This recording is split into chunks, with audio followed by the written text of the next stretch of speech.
자, 인사 나누겠습니다. 안녕하세요. 자, 집에서 잘 듣고 계시죠? 원래는, 오늘이 11월, 12월 마지막 강의인 건 아실 거고, 그 다음에 요 강의가 끝나면, 1월달 기본 강의로 넘어갈 거예요. 기초 강의가 끝나면서. 그러면 지금 11월, 12월은 전체적인 진도를 빼는 게 목적이 아니라, 전체적인 체계를 잡는 게 목적이었는데, 용어가 낯설지 않도록 하는 게 가장 커요, 관건이. 자, 저번 주에 제가 물권법에서 유치권하고 그다음에 저당권의 일반 저당을 제가 설명을 해드렸고, 그다음에 두 가지 외우라고 그랬습니다. 하나가 그 피담보 채권의 범위하고, 그다음에 저당권의 목적물이 미치는 범위 기억나실까요? 그거 반드시 정리를 하고 계셔야 될 부분들 정리해드렸고, 그 다음에 오늘 제가 하려고 하는 건 원래 근저당권을 해주려고 했는데, 근저당권은 나중에 1, 2월 달에 한번 하기로 하고, 오늘은 양이 많은 거 있죠. 계약법이라고 하는 거, 이 계약법을 하나 정리해 드릴게요.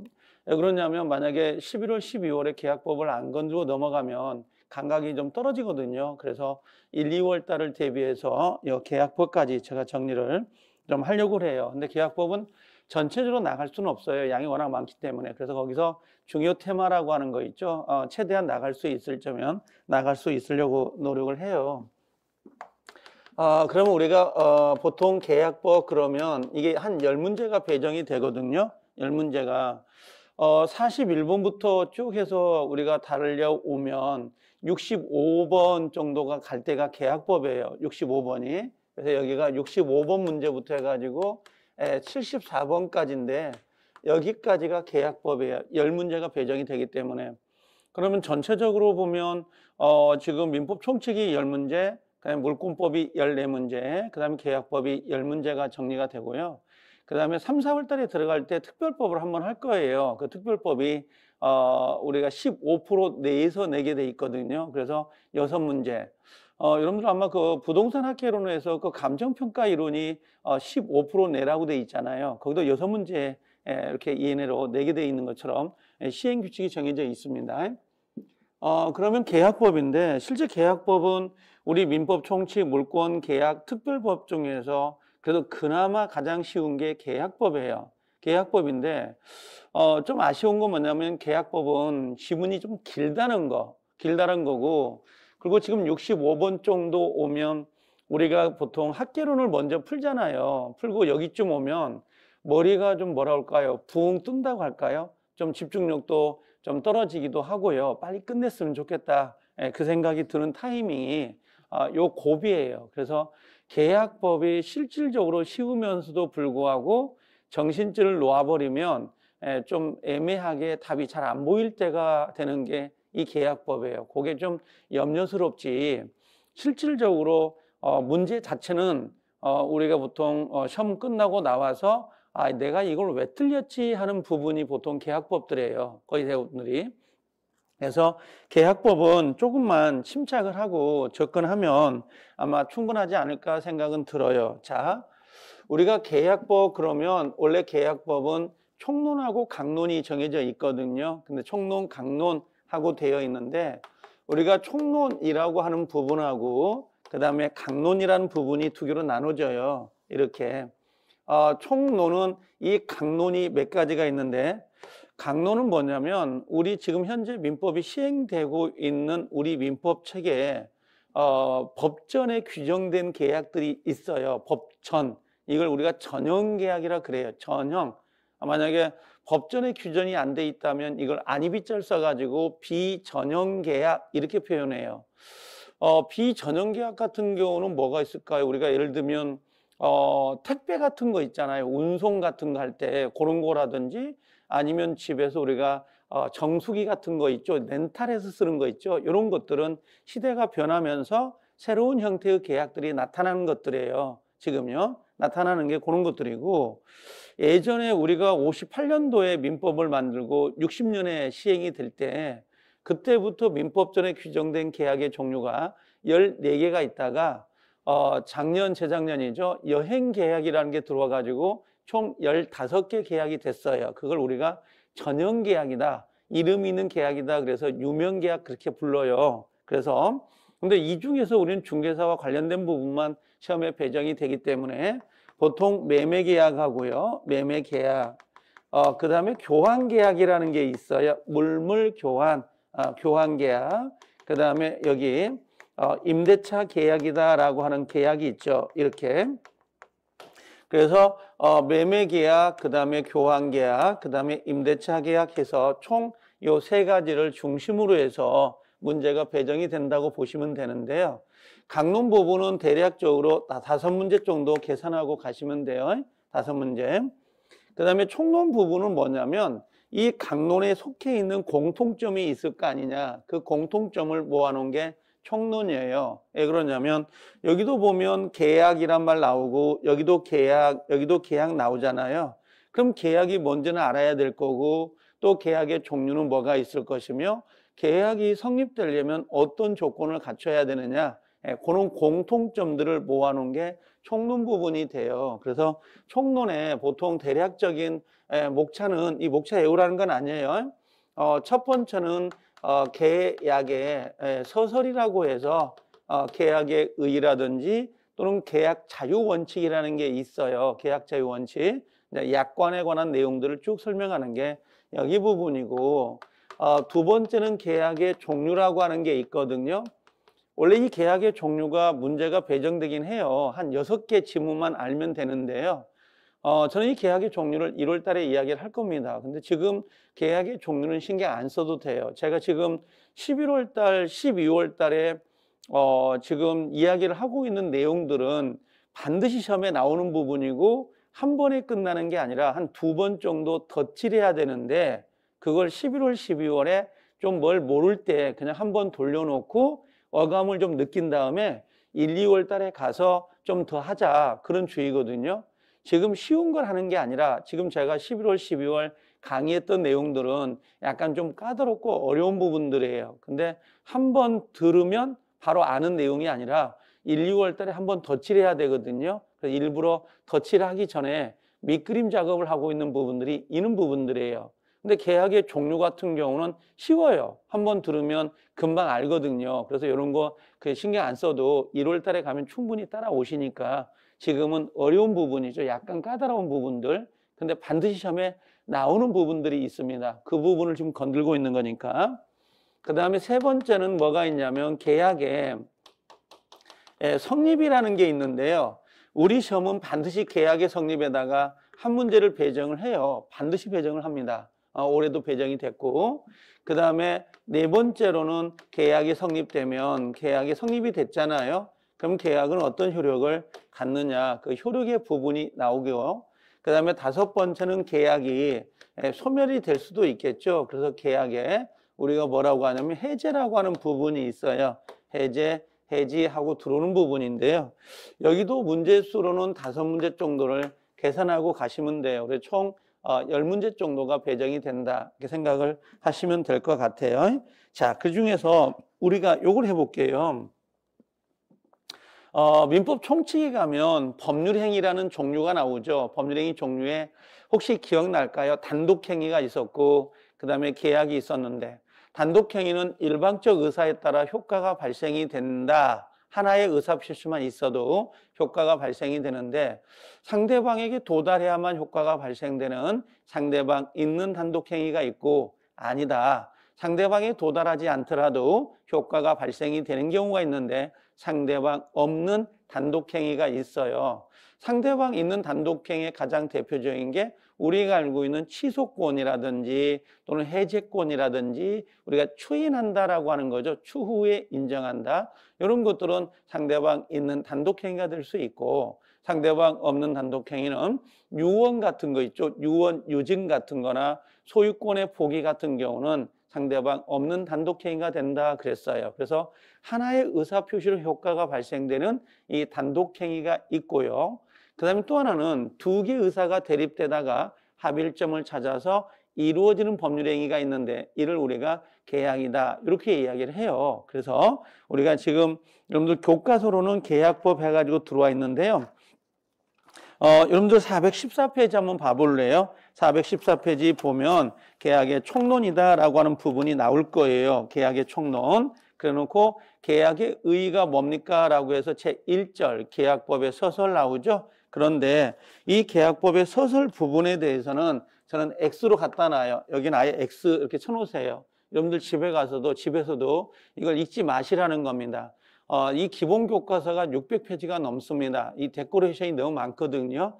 그런 거 처음에 안 나오는 건 과감히 넘어가 버리세요. 그래서 계약법의 서설, 계약에 의해 가지고 광의의 계약, 협의의 계약 나오죠. 광의의 계약만 잠깐 읽어볼게요. 넓은 의미에 있어서 계약이란 2인 이상의 당사자가 서로 대립된다. 2인 동그라미, 대립 동그라미, 의사표시 합치 동그라미, 합치에 의하여 성립되는 법률 행위를 말한다. 이렇게 돼 있어요. 그럼 두 개가 플러스 대립되다가 합일점을 찾는 걸 우리가 보통 계약 그러는데요.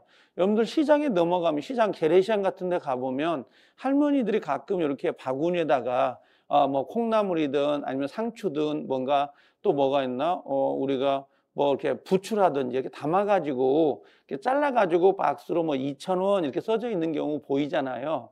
그럼 할머니 요거 주세요라고 하면 이거 2,000원인데 요거 한 100원만 깎아주세요. 그럴 수 있잖아요. 그러면 할머니는 안 된다 그럴 수 있죠. 그게 서로 두 개의 의사가 대립되다가 그러면 1,950원에 계약합시다. 이렇게 할 수도 있잖아요. 그래서 하나의 합일점을 찾는 걸 우리가 계약 그럽니다.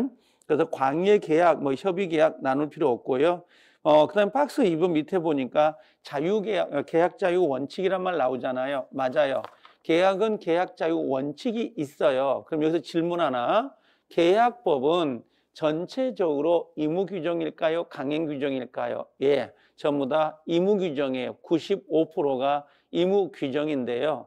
유일하게 들어가 있는 게 뭐냐면 여기에 나중에 가면 임대차가 나와요. 여러분들 임대인이 강자입니까? 임차인이 강자입니까? 라고 물어본다면 대체적으로는 임차인이 약자 될 확률이 많죠. 아무래도. 그럼 임차인에게는 임대인에게 뭔가 요구할 수 있는 권리를 좀 강하게 할 필요가 있어요. 그래서 임대차에서만 유일하게 계약법에서 전체가 의무 규정인데 임대차에서만 유일하게 강행 규정이 나옵니다. 몇 가지가. 그래서 그것 빼고는 전체적으로 계약 자유 원칙 때문에 의무 규정이다. 이렇게 보시면 돼요. 그래서 지금 요 내용들을 전혀 읽지 않아도 돼요. 알겠죠? 그래서 다 X가 되고요. 417페이지 오면 약관에 의한 계약이란 말 나오죠. 여러분들 약관 아시죠? 약관. 사업자가 다수 고객과 계약을 체결하기 위해서 미리 작성해 놓은 것을 우리가 약관이라고 하는데요. 가장 일반적으로 많이 쓰는 게 보험약관 아닐까요? 보험약관. 또 아니면 여러분들 뭐가 있나? 과자 봉지를 하나 사더라도 뒷면에 뭔가 이 제품에 하자가 있을 때는 구입처에서 교환해 드리겠습니다. 이런 것도 하나의 약관일 수도 있고요. 아니면 운송약관. 예전에는 고속버스 같은 거, KT 같은 거, 우리 기차를 타면 뒷면에 뭐 기차가 출발하기 전에는 몇 퍼센트 뭐 환급을 해가지고 환불해 준다 이렇게 바꾸는 거. 그런 게 있었는데 지금 전부 다 운송약관 같은 경우는 전부 다 컴퓨터에 내장이 돼 있죠. 들어가서 볼 수 있도록 되어 있는데 그런 것들도 하나의 약관이 될 수 있다. 일반적으로 가장 많이 알고 있는 약관은 보험약관, 자동차 보험약관 같은 거 생각하면 됩니다. 약관은 X입니다. 아예 보지 마시라는 거. 우리 시험에 나옵니까? 나왔어요. 18회 때 나왔는데요. 18회 때면 지금까지 안 나온 게 13년인데 13년 동안 안 나온 약관을 공부한다는 건 무리수가 있죠. 나오면 어떻게 해요? 그냥 틀려도 아무 지장 없습니다. 근데 그거 하겠다고 요거 3페이지, 4페이지 외우고 있는 것보다는 낫죠. 자, 그 다음에 이렇게 정리를 해놓고요. 그 다음에 어디로 오시냐면 뒤로 넘어가 볼게요. 계약의 종류가 나올 거예요. 419페이지 계약의 종류 나오죠. 계약의 종류는 제가 나중에 요거 6가지를 정리해 드릴게요. 그것만 해도 충분하거든요. 올해 시험에도 제가 정리했던 6가지 부분에 대해서만 시험에 나왔어요. 그래서 그거 하면 되니까 너무 신경 안 써도 되고요. 자, 오늘은 제가 하려고 하는 게 421페이지로 오셔야 돼요. 421페이지 오면 계약의 성립이라는 부분이 있죠. 예, 계약의 성립을 하나 끄시고 올게요. 이렇게. 자, 계약이 성립되려면 성립의 모습 형태는 세 가지가 있습니다. 하나가 뭐냐 그러면 가장 첫 번째가 청약하고 플러스 승낙에 의해서 계약이 이루어지는 가장 전형적인 형태가 하나 있고, 두 번째로는 의사 실현이라는 형태가 하나 있고요. 그 다음에 세 번째로는 교차 청약이다라는 형태가 있어요. 이런 식으로. 그래서 청약과 승낙, 그 다음에 의사 실현, 그 다음에 교차 청약, 이렇게 세 가지가 있는데요. 일단 가장 원뿌리는 요거예요. 청약과 승낙을 반드시 외워야 돼요. 이건 암기입니다. 이건 무조건 한 문제가 배정이 돼요. 청약과 승낙이 빠지고 시험에 나오는 건 정말 드물어요. 아주 드뭅니다. 계약의 가장 기본이 되기 때문에. 자, 그러면 요거부터 이야기를 해볼게요. 계약이 성립되는 요 성립 요건이라는 게 있어요. 계약이 성립되려면 요건을 갖춰야 된다 그랬거든요. 그럼 그 요건이 뭐냐? 무슨 요건을 갖춰야 되느냐? 이게 문제예요. 계약의 성립 요건입니다. 자, 그럼 예를 하나 들어볼게요. 어떤 거냐면 요런 거예요. 갑이란 사람이 집을 하나 가지고 있는 거죠. 근데 갑이 요렇게 을하고 1억에 계약을 하려고 할 거예요. 그런데 자, 여기서 문제가 생겨요. 어떤 문제냐면 갑은 지금 을이라는 사람한테 요렇게 내 집을 1억에 사세요 이렇게 이야기를 할 거예요. 1억에 사세요 그러면 을이라는 사람이 야 1억은 너무 비싸다 그럴 수 있죠. 1억은 너무 비싸니까 나한테 8천에 팔아라 하고 요렇게 8천 하고 들어와 버리면 1억짜리는 계약의 효력이 소멸돼 버리고 청약이죠. 요 8천이라는 새로운 청약이 들어간 거예요. 그렇죠? 그럼 갑이 8천이라도 마음에 든다 그러면 뭐 그럽시다. 8천에 계약을 합시다. 그러면 요 계약 내용이 8천에 합의가 된 거잖아요. 이런 식으로. 알겠죠? 그러면 계약 자체가 성립되려면 첫 번째는 객관적 요건이라 그래요. 객관적 요건으로서 계약, 이걸 내용이라 그럽니다. 내용이 합치가 돼야 된다. 이런 의미예요. 자, 그래서 첫 번째는 객관적 요건, 객관적 요건이 합체가 돼야 된다. 계약 내용이 합체가 돼야 돼요. 이 집을 1억에 팔겠습니다. 그랬더니 을이 이 집을 1억에 사겠습니다. 라고 하는 거 있죠. 이걸 계약 내용에 합치라 그래요. 이게 합의가 돼 있어야 되고, 그 다음에 두 번째는 지금 갑남이라는 사람이 누구한테 이렇게 청약을 한 거예요? 을이라는 사람한테 청약을 했죠. 그러면 을이 1억에 사겠습니다라고 승낙이 들어가야 되거든요. 근데 그 옆에 있던 누구가 병이라는 사람이 1억 너무 싼데 내가 살게요 이렇게 승낙을 했어요. 그러면 지금 갑은 을한테 사라고 했지 병한테 사라고 한 게 아니거든요. 그러면 병이라는 사람이 사겠다라고 승낙해도 계약이 성립되는 거 아니냐라고 생각할 수 있어요. 저도 그렇게 생각을 했으니까. 왜? 지금 갑은 어차피 그 집을 팔려고 하고 1억에 팔겠다는 거고, 그 다음에 을한테 청약을 했다지만 옆에 있던 병이 1억에 사겠다라고 하니까 어차피 갑은 1억에 파는 거 아니냐? 그럼 계약이 성립되는 거 아니냐라고 할 수도 있다고. 그런데 아니에요. 이건 계약이 성립이 안 돼요. 그 이유가 갑은 을을 잘 알아요. 잘 친하고 그러니까 원래 1억 3천을 받아야 되는데 1억 3천을 받아야 되는데 그냥 친하고 그러니까 1억에 내가 팔아야 되겠다 그렇게 생각을 할 수가 있거든요. 그래서 갑이 친한 친구 을에게 1억에 사라 이렇게 했던 거예요. 근데 옆에 정말 누군지도 몰라요. 누군지도 모르는 병이 1억에 사겠다라고 한다면 갑은 1억에 팔겠냐 이거죠. 1억 3천에 팔아야지. 그러지 않겠어요? 그래서 우리가 이걸 뭐라고 하냐면 두 번째 요건이 주관적 요건이에요. 주관적 요건이고 이 주관적 요건은 뭐냐면 당사자라면 정확히는 상대방이에요. 상대방이 뭐가 돼야 된다? 합치가 되어야 계약이 성립이 될 수 있어요. 그래서 여기 주관적이라는 거 당사자가 일치가 되어야 돼요. 아니 갑남이 을녀에게 결혼하자고 했더니 옆에 있던 병녀가 대신 결혼해 주겠답니다. 그럼 혼인계약이 성립이 되겠어요? 말도 안 되지. 당사자가 합치가 안 되는데. 자, 그래서 계약이 성립되려면 자, 두 가지 요건이에요. 하나의 주관적 요건과 객관적 요건의 합치가 있어야 계약은 성립될 수 있다.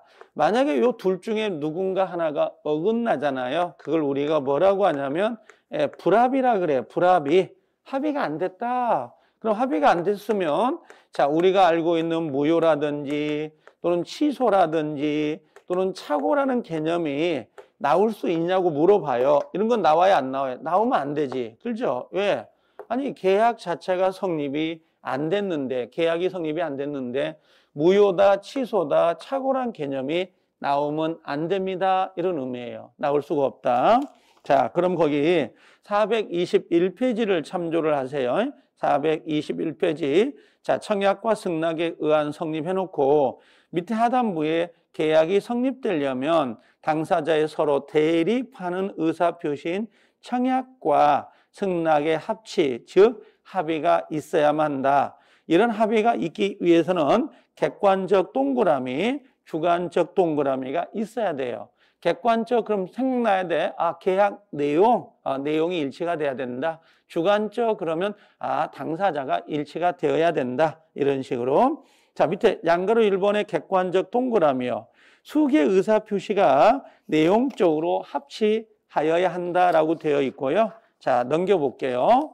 자, 2번, 양가로 2번의 주관적 동그라미요. 당사자 의사표시가 서로 상대방에 대한 것이어서 끊어요. 상대방이 누구인가에 대하여 잘못이 없어야 된다 그랬어요. 예를 들어 갑이 을에게 했죠. 을에게 청약에 대하여 끊어요. 병이 옆에 있던 병이 승낙을 하더라도 계약은 성립될 수가 없다라고 돼 있죠. 없는 것이다 해놓고 이걸 옆에다 가로 열고 뭐라고 써요? 불합의 쓰세요. 불합의 쓰고 무효, 취소, 착오 X라고 써놓으세요. 무효, 취소, 착오의 문제가 안 나와요. 이런 식으로. 요게 기출문제라는 거야. 우리 시험에 기출된 문제입니다. 27회 때인가 기출된 지문이에요. 자, 그래 놓고 밑에 내려오니까 뭐라고 돼 있냐면 청약이란 말 나오죠. 청약 422페이지. 자, 들어와 보면 그렇게 돼 있어요. 그래서 422페이지에 청약이라는 것과 그 다음에 뒤로 넘어가면 승낙이 나올 거예요. 청약과 승낙이 뭔지를 구별하는 거거든요. 자, 예를 들면 갑이 건물을 하나 가지고 있어요. 그래서 갑이 이렇게 을이라는 사람에게 야, 내 집을 1억에 사라, 뭐 살래요? 사라, 뭐 이렇게 이야기하는 거 있죠. 요걸 우리가 청약 이렇게 이야기를 하고요. 그 다음에 을이라는 사람이 뭐 마음에 든다 그럴 수 있죠. 1억에 괜찮아? 난 살 것 같아. 1억에 사겠다라고 할까? 사겠다라고 하는 거 요걸 우리가 뭐라고 하냐면 승낙이라고 그래요. 그럼 우리가 궁금한 건 우리 시험은 시험 형태를 알아야 돼요. 막연하게 공부하는 게 아니라 우리는 시험을 보기 위한 거잖아요. 이걸. 그래서 청약이라고 하는 것과 그 다음에 승낙이라고 하는 것, 요 개념들이 뭔지를 알고 계셔야 돼요. 하나만 해볼게요.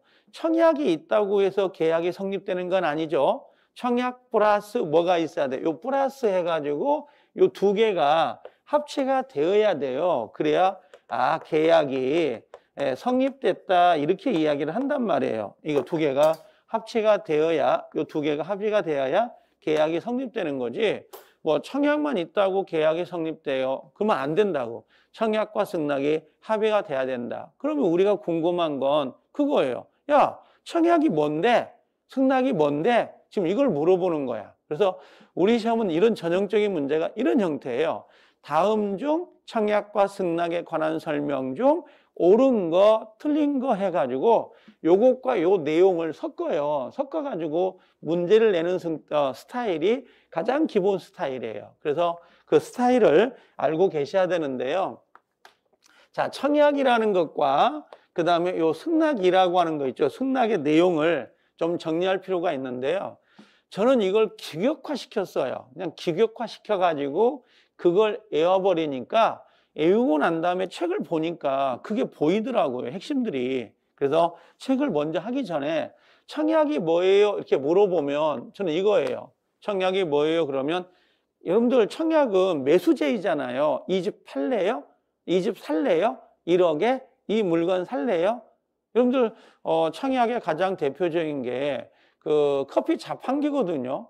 자판기를 생각하면 금방 알아요. 그래서 여러분들 자판기 요즘 자판기도 좀 보기 어렵죠. 워낙 그 믹스 커피를 안 마시니까. 그거 보면 길거리 옛날에 자판기가 많았다고. 그래서 예를 들면 뭐 일반 커피 300원, 뭐 프린 커피 300원, 설탕 커피 300원, 고급 커피 뭐 400원 이렇게 써져 있는 게 있었단 말이에요. 그러면 우리가 아니면 백화점에 가보세요. 그럼 백화점에 가면 마네킹 밑에가 그 옷이 입혀 있고 아래쪽에 뭐 윗돌인가 상의라고 해야 되나? 상의, 바지, 뭐 구두, 타이, 뭐 얼마 그 가격이 써져 있단 말이에요. 근데 그 가격을 정할 때 이 사장님이 내한테 물어보지 않아요. 일방적으로 가격을 정해 놓은 거예요. 그래서 청약은 특성이 일방적이다 이런 거. 일방적이고 그다음에 구체적이에요.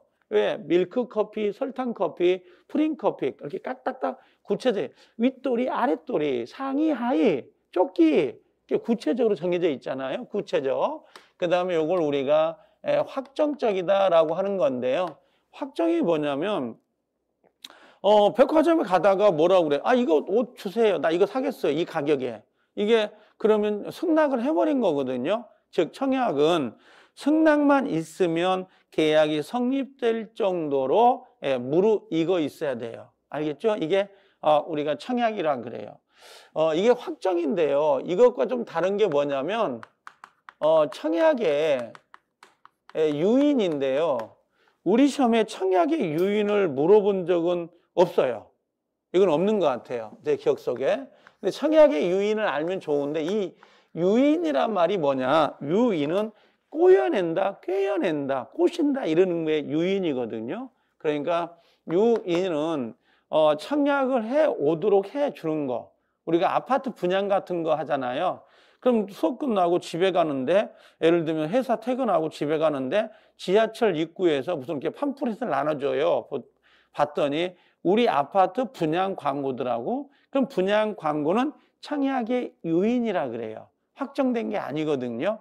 우리 아파트는 남양이에요. 화장실 2개예요. 당신이 이 집을 사고 싶다면 당신이 우리 회사에 와서 청약을 해라.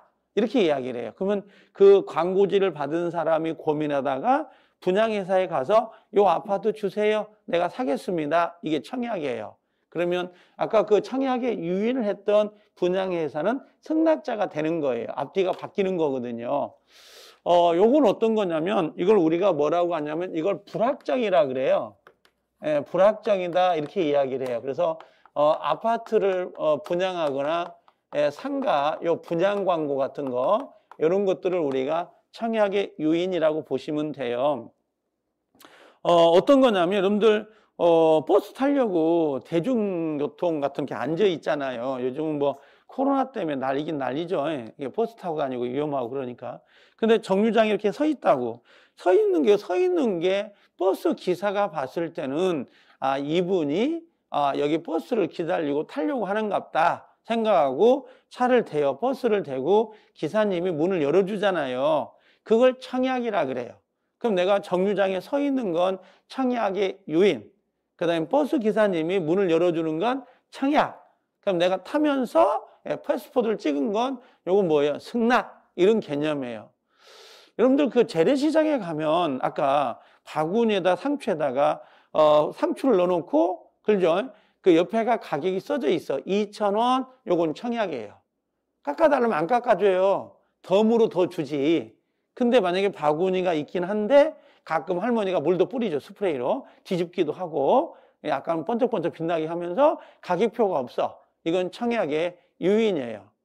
우리 야채가 싱싱해요. 그죠? 그럼 내가 뭐라고 이거 얼마예요? 이렇게 물어보잖아. 그럼 2,000원. 이거 그렇게 나가잖아요. 그래서 우리가 청약과 청약의 유인은 달라요. 요건 확정적. 요건 불확정이에요. 이건요. 불확정. 그 다음에 두 번째, 청약은 특정인에게도 하고요. 또는 불특정인에게도 할 수 있어요. 그래서 아까 갑은 을에게 내 집을 사세요. 1억. 이게 특정인이잖아요. 근데 커피 자판기는 불특정이잖아요. 백화점 같은 경우도 가격표가 붙어 있죠. 예, 그것도 불특정물이 아니 불특정인에게 하는 거죠. 알겠죠? 그래서 특정인, 불특정 상관이 없다라고 보시면 돼요. 자, 그다음에 세 번째는 청약은 언제 효력이 있어요? 이렇게 물어보거든요. 일단 정리해 놓고 책을 보자고요. 요건 도달이에요. 상대방에게 도달이 되면 효력이 있는데요. 이때 도달한 다음에는 함부로 청약자가 그 청약을 철회할 수가 없어요. 왜 그러냐면 지금 내 집을 1억에 사세요 라고 했단 말이야. 그럼 상대방 을은 아, 값이 1억에 파는구나. 한번 사볼까? 하고 은행에 가서 이것저것 알아보고 아니면 심지어 대출까지 받았다고. 대출까지 받았는데 갑자기 갑이라는 사람이 나 안 팔겠어요 그래 버리면 을의 입장이 상당히 난처하잖아요. 그래서 상대방을 보호할 필요가 있어서 도달이 되면 함부로 그 계약 내용을 철회할 수 없도록 합니다. 철회가 안 된다라고 돼 있어요. 철회하면 상대방이 손해를 볼 수 있거든요. 다만 예외적으로 철회가 가능한 경우가 있는데요. 가능한 거는 도달 전이에요. 예, 도달 전이라면 상대방은 모르죠. 그 청약이 있는 건지를. 그 다음에 두 번째로는 유보라는 게 있어요. 유보조항 또는 뭔가 동의가 있다면 상대방의 동의가 있다면 가능하다라고 해요. 이건 철회할 수가 있어요. 철회 가능. 요 세 가지가 있어요. 하나가 도달 전 또는 유보 또는 동의가 있으면 되는데요. 여기서 유보라는 건 뭐냐면 여러분들 가끔 홈쇼핑 같은 거 있잖아요. 홈쇼핑 가서 보면 가끔 그 뭐라고 하냐면 멘트가 우리가 30분까지 방송을 하지만 중간에 물품이 떨어지면 시간이 남아 있다 하더라도 팔 수가 없어요. 그런 말을 가끔 이렇게 멘트를 날려요. 그게 유보조항이에요. 그러니까 갑이 을한테 너에게 내가 1억에 사라고 했지만 병에게도 1억에 사라고 했다. 만약에 병이라는 사람이 먼저 사겠다라고 한다면 난 너에게 팔 수가 없다. 이런 것들이 유보조항이에요. 이런 것들이 있다면 당연히 철회가 가능해요. 그 다음에 네 번째로는 이런 경우가 있어요. 청약자가 청약을 해놓고 사망이 되는 경우가 있어요. 청약자가 돌아가시는 경우가 있다라고 하는 거죠. 청약자가 사망이 되거나 또는 청약자가 행위 능력이 상실되는 경우가 있어요. 원래 행위 능력이 상실되면 원래 계약은 친권자, 법정대리인의 동의를 받아야 되는데 이 행위 능력이 상실이 됐다라고 하더라도 이 청약은 유효냐고 물을 거예요. 상관없어요. 청약자가 사망하거나 행위 능력을 상실하더라도 이 청약은 유효입니다. 영향을 받지 않아요. 유효입니다. 영향을 받지 않는다. 그 다음에 마지막 다섯 번째. 만약에 청약이라고 하는 게 청약자가 청약이다라고 하는 것도 어떤 승낙을 기간을 정해주냐가 문제예요. 그러니까 내 집 1억에 사. 그러면 1월 30일까지는 연락을 줘야 돼. 이렇게 승낙 기간을 정한다든지 또는 그냥 막연하게 야, 내 집을 1억에 사라고 하고 승낙 기간을 정하지 않을 수도 있어요. 그러면 이 승낙 기간을 정한다. 한자예요. 정할 수도 있고 또는 정하지 않을 수도 있다. 정해놓을 수도 있고 정하지 않아도 상관이 없어요. 이게 불문입니다. 그래서 청약은 제가 부탁을 드리는 건데 공식처럼 요 5가지를 외워버리면 눈에 확 들어와요. 그럼 쉽게 맞힐 수 있거든요. 그 다음에 이제 하나 가볼게요. 그럼 승낙이 뭐냐? 요 승낙은 요 청약에 대한 확답이라고 할까요? 확답이에요. 청약에 대한 확답인데요. 이때 이 회답의 의무가 있습니까? 라고 한다면 회답의 의무는 없어요. 회답의 의무가 있으면 미치죠. 그러지 않겠어요?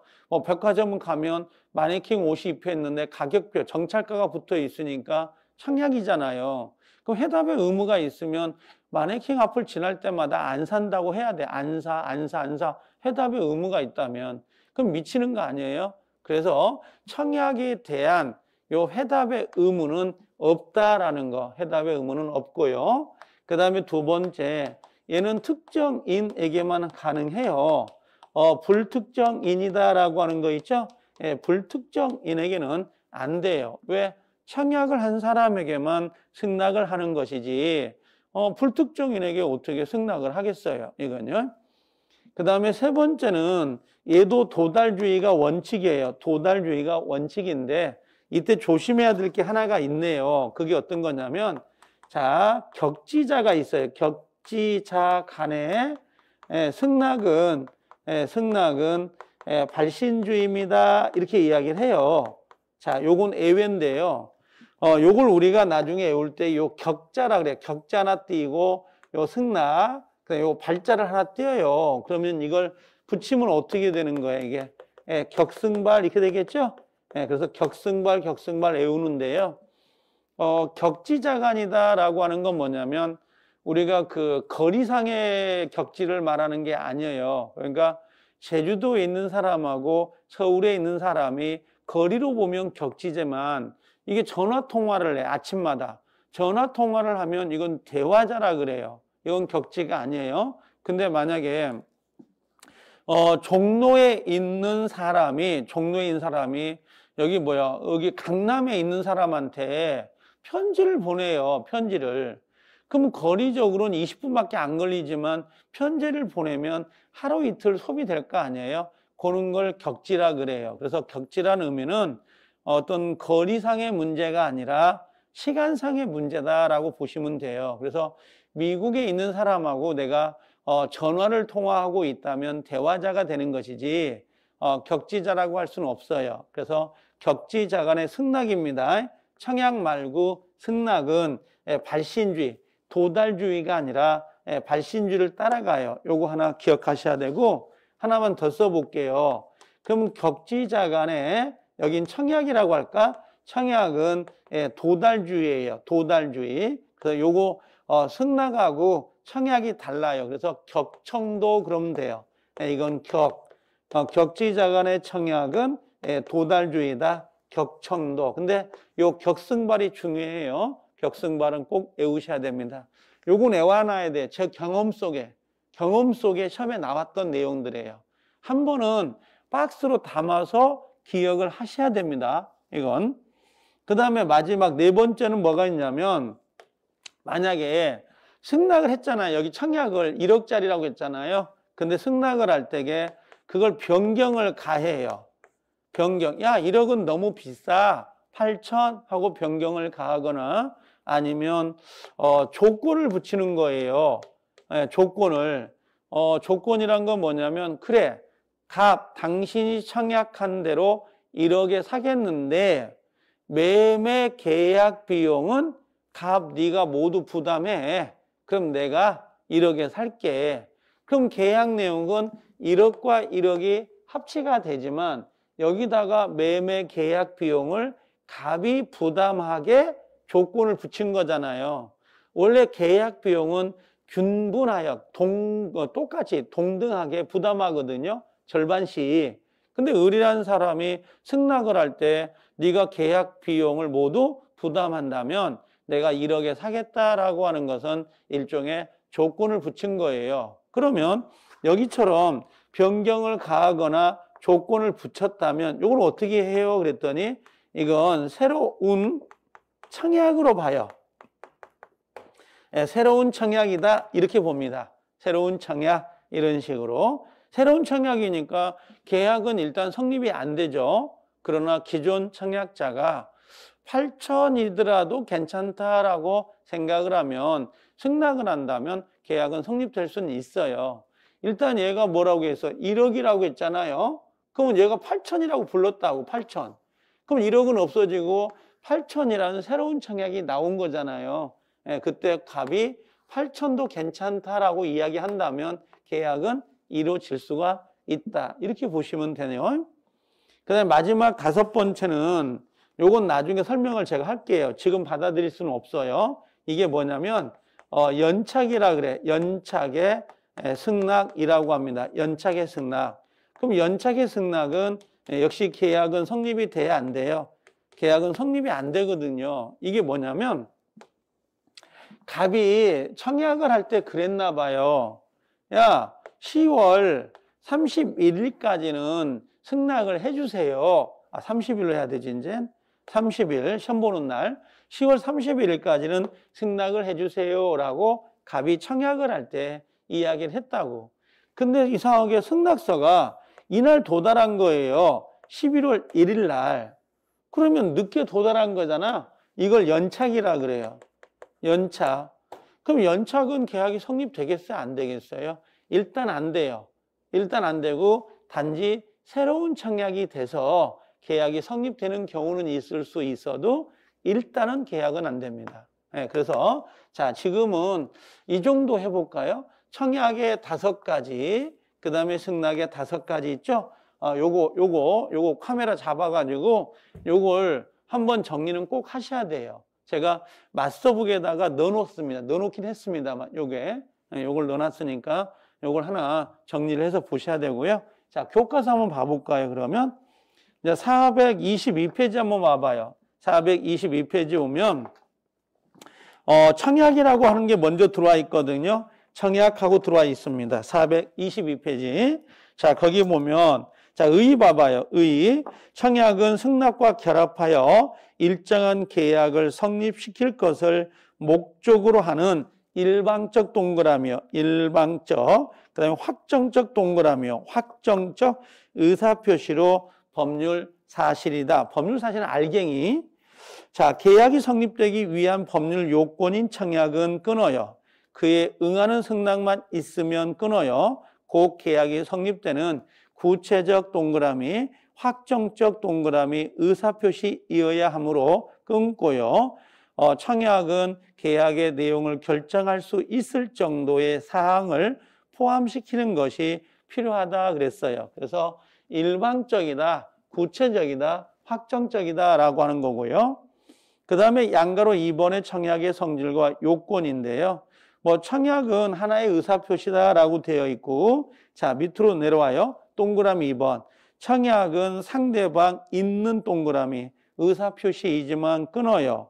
그 상대방은 특정인 동그라미, 줄 바꿔서 불특정 동그라미, 특정인, 불특정인에 대한 것도 모두 유효하다 그랬어요. 그래서 특정인에 의하든 또는 불특정이든 상관이 없습니다. 근데 여기 승낙은 특정인이에요. 이건 잘 구별하셔야 되고.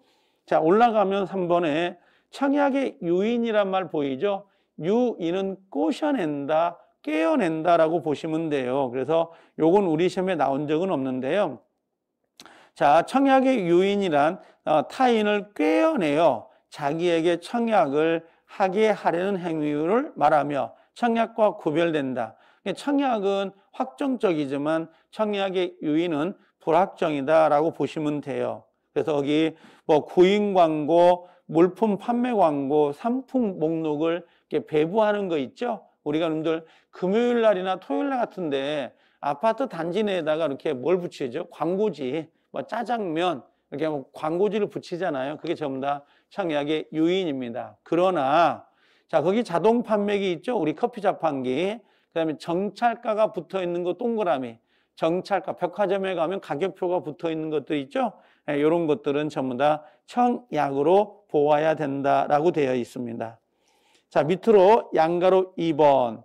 자, 청약의 효력인데요. 동그라미 1번에 청약의 효력 발생 시기 해가지고 기억해 보니까 청약도 하나의 의사표시이므로 원칙적으로 도달 동그라미 쳐요. 도달에 의해서 효력이 발생이 된다. 도달이에요, 도달.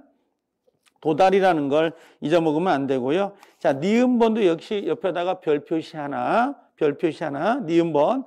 청약자가 끊어요. 청약을 발신한 후에 끊어요. 그것이 상대방에 도달하기 전에 사망 동그라미, 사망하거나 그다음에 행위 능력 제한 동그라미, 행위 능력의 제한이 되더라도 청약의 효력에는 영향을 미치지 않는다. 영향을 미치지 않는다는 것은 유효합니다. 이런 말이에요. 유효하다. 그래서 청약자가 죽거나 그다음에 행위 능력을 상실한다 하더라도 그 청약은 효력이 있습니다. 이런 개념이에요. 예, 그렇게 정리하시면 되네요. 자, 그 다음에 넘어가면 뭐 동그라미 2번에 청약의 구속력이라고 하는 거 보인가요? 거기서 밑에 조문이 나와 있잖아요. 527조 조문 보이죠? 예, 조문에 보면 계약의 청약은 이를 철회하지 못한다. 철회하지 못한다. 예, 상대방을 보호하기 위한 것이죠. 그러면 언제까지 철회하지 못하겠어요? 뭐 시험에 나온 적은 없는데 언제까지? 만약에 청약을 할 때에 기간을 정해 놓을 수 있잖아요. 1월 30일까지 승낙해 주세요. 그러면 1월 30일까지는 철회를 못 해요. 자기가 정해 놓은 거니까. 그다음에 또 하나는 승낙 기간을 정하지 않았다면 보통 상당 기간이라고 그래요. 근데 상당 기간은 우리가 정할 게 아니고 그냥 판사님이 알아서 해주거든요. 예를 들면 뭐 중고 노트북을 사라 라고 청약을 했다면 한 일주일 고민할까요? 아니면 5억짜리 집을 사세요 청약을 했다면 한 달? 뭐 그런 고민을 하잖아요.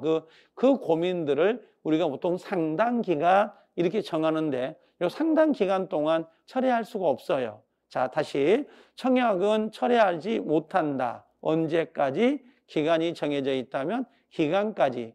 기간이 정해져 있지 않다면 상당 기간 철회할 수 없다. 예, 그렇게 정리하시면 되는 거예요. 밑에는 놔도 될 것 같고 쭉 내려오면 디귿번 봐봐요. 기역, 니은, 디귿, 디귿. 자, 뭐라고 돼 있냐면 구속력의 배제라고 해서 승낙기간을 정하지 아니한 대화자 사이 청약과 철회권을 유보 동그라미, 유보한 청약은 도달한 후에도 철회할 수 있다. 유보, 예, 유보가 되어 있으면 철회가 가능해요. 그래서 요 디귿번 지문은 간을 까다가 그 모의고사도 가끔 시험에 나오기도 합니다. 자, 그 다음에 넘겨보면 우리가 승낙을 한번 봐볼까요? 425페이지 승낙. 자, 승낙은 청약에 응하여 계약을 성립시키기 위하여 청약의 상대방이 청약자에 대해서 하는 의사표시다 라고 되어 있고, 일본에 승낙은 청약과는 달라서 반드시 특정인 동그라미, 그럼 특정인이고요. 그 위에다가 불특정인 X라고 쓰세요. 불특정인 X, 반드시 특정인, 즉 청약자에 대해서만 할 수가 있다는 거. 그 다음에 2번에 변경을 가한 승낙이라고 되어 있죠. 예, 변경을 가했어요. 그 청약에 조건 동그라미, 변경 동그라미 붙여 승낙은 끊으세요. 승낙으로서 효력이 발생하지 않지만 끊어요.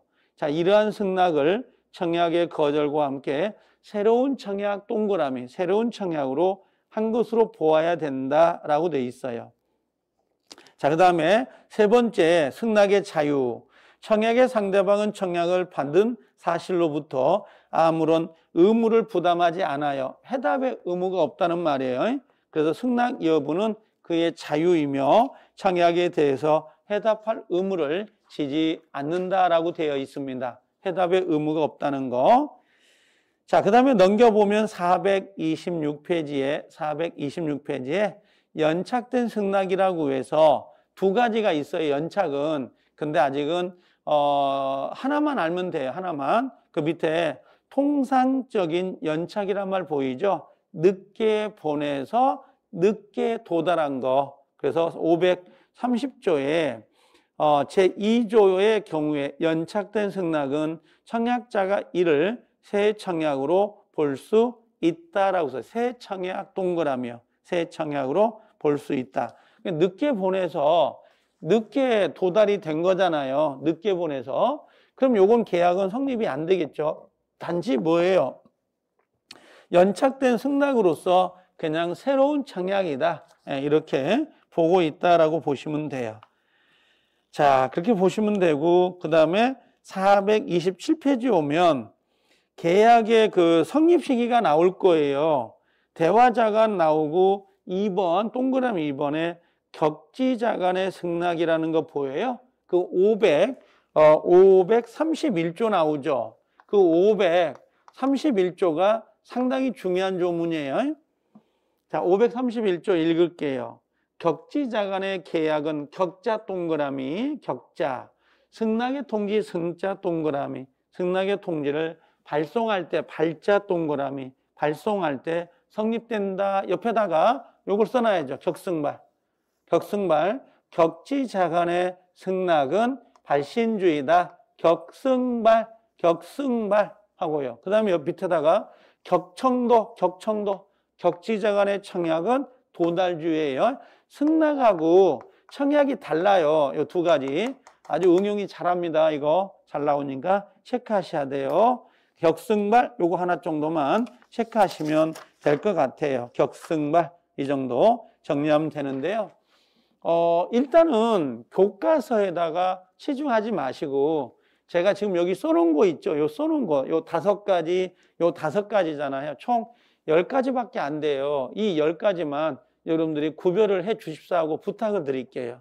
이거 꼭 좀 정리하고 계시고요.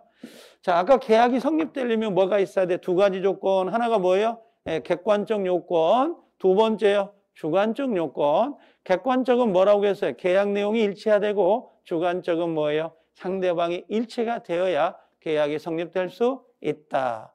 계약이 성립되지 않는 걸 뭐라고 한다? 불합의, 불성립 그러죠? 그럼 불합의가 되면 당연히 뭐는 안 되는 거야? 무효, 취소, 착오는 성립될 수가 없다라고 되어 있습니다. 아셨죠? 네, 그렇게 정리하시면 될 것 같아요.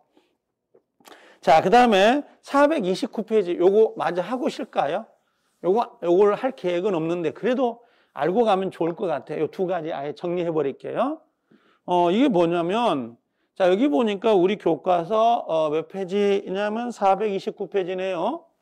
429페이지에 교차 청약 나오는 거 보인가요? 교차 청약. 이 교차 청약은 뭐냐면 요건 청약만 2개가 되고요. 승낙 자체가 아예 없어요.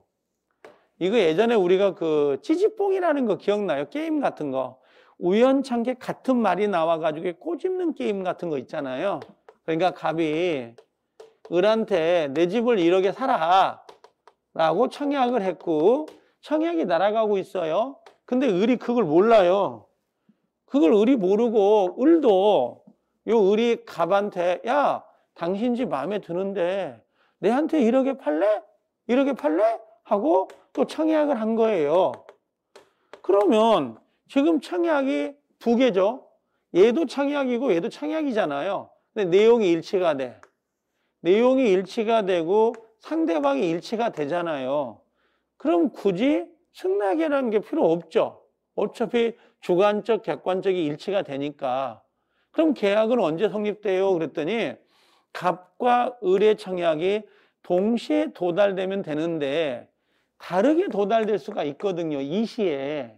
그럴 수 있죠. 그러면 뭐라고 하냐면 요거예요. 나중 청약이 요 둘 중에 나중 청약 먼저 말고 먼저 도착한 게 말고 나중 청약이 도달할 때 계약은 성립이 된다.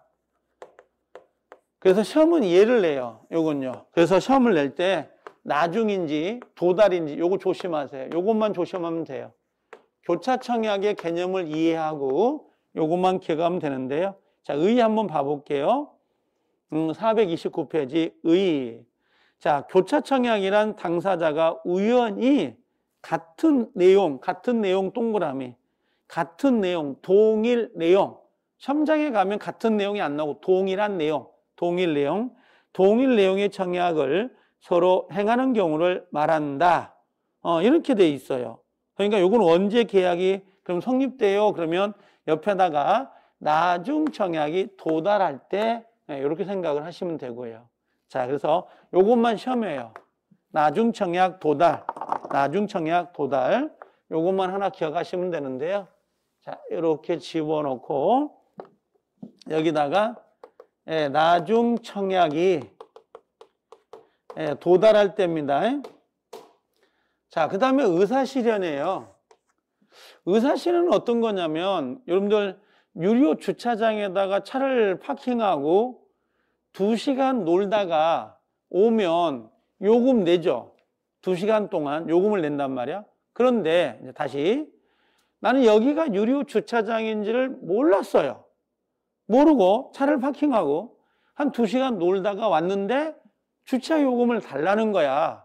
나는 몰랐는데. 그래도 주차 요금 내야 돼, 안 내야 돼? 내야 되죠. 의사가 실현된 거니까. 주차 요금을 내야 된다고 실현됐잖아요. 그 다음에 그럼 계약은 언제 성립돼요? 그랬더니 내가 유료 주차장이란 걸 알았을 때가 아니라 그러한 차를 파킹하는 행위가 있었을 때 계약은 성립돼요. 여러분들 편의점에 가서 목마르다고 물을 꺼내가지고 물 뚜껑 따가지고 마시잖아요. 계산도 하지 않고. 그러면 마시는 행위에 의해서 이미 계약은 성립이 돼버려요. 그게 의사실현이라고 보시면 돼요. 뭐 서점에 가가지고 뭐 정찰가가 써져 있잖아요. 13,000원. 근데 거기다가 자기 이름을 기재한다는 것은 그 책을 사겠다는 의사가 있다는 거지. 근데 만약에 나는 내 이름을 쓰더라도 사야 되는지를 몰랐습니다. 그런 건 용납이 안 돼요. 이미 계약은 성립이 돼버려요. 그게 의사실현이에요. 그러면 알았을 때 계약이 성립되는 게 아니라 그러한 사실이 있다면 계약이 성립이 돼요. 그래서 거기 의사실현 동그라미고요. 532조 읽습니다. 532조에 뭐라고 되어 있냐면 청약자의 의사표시나 관습에 의하여 승낙의 통지가 필요하지 아니한 경우에는 끊고요. 계약은 승낙의 의사표시로 인정되는 사실이 있을 때 동그라미, 사실이 있을 때에 성립한다라고 되어 있어요. 자, 밑에 의사실현이란 의사표시는 아니지만 이로부터 일정한 효과 의사를 추단할 수 있는 행위를 가리킨다. 유료 주차장에다가 차를 파킹하는 행위, 편의점에 가서 물건을 뭔가 사용하는 행위, 아니면 또 뭐가 있다고 했어요?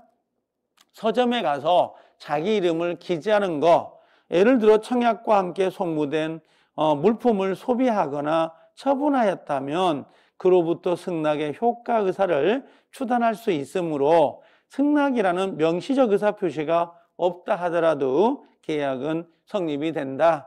자, 밑에 2번 언제 계약이 성립돼요? 라고 했더니 의사실현에 의한 계약의 성립 시기는 승낙으로 인정되는 사실이 있을 때 동그라미, 유료 주차장이란 걸 알았을 때가 아니라 차를 파킹할 때 계약이 성립된다. 그러한 사실이 있을 때 성립되는 것이고 청약자가 그 사실을 인식할 때 성립되는 게 아니에요. 그래서 사실이 있을 때가 시험이에요. 그럼 결론적으로는 청약과 여기 의사실현하고 교차 청약은 사실이 있을 때라고 하는 거죠. 안 때가 아니에요. 안 때 그럼 X가 되는데 그러면 우리 교차 청약하고 의사실현은 얘밖에 시험에 없어요. 이 두 지문만 알면 되는 거고 거의 시험은 전부 다 뭐예요? 결국은요. 청약과 승낙으로 연결될 수밖에 없어요. 청약과 승낙이 한 문제가 배정이 되는 거니까 요걸 위주로 해서 기억을 해 주십사고 부탁을 드려요. 그래서 방금 우리가 이번 시간에 한 문제를 정리한 거예요. 한 문제 반드시 나옵니다. 자, 좀 쉬었다가 오면 요걸 계약의 효력이라고 하는 거 있죠? 동시행 항변권 거기를 봐드릴게요. 쉬었다 오세요.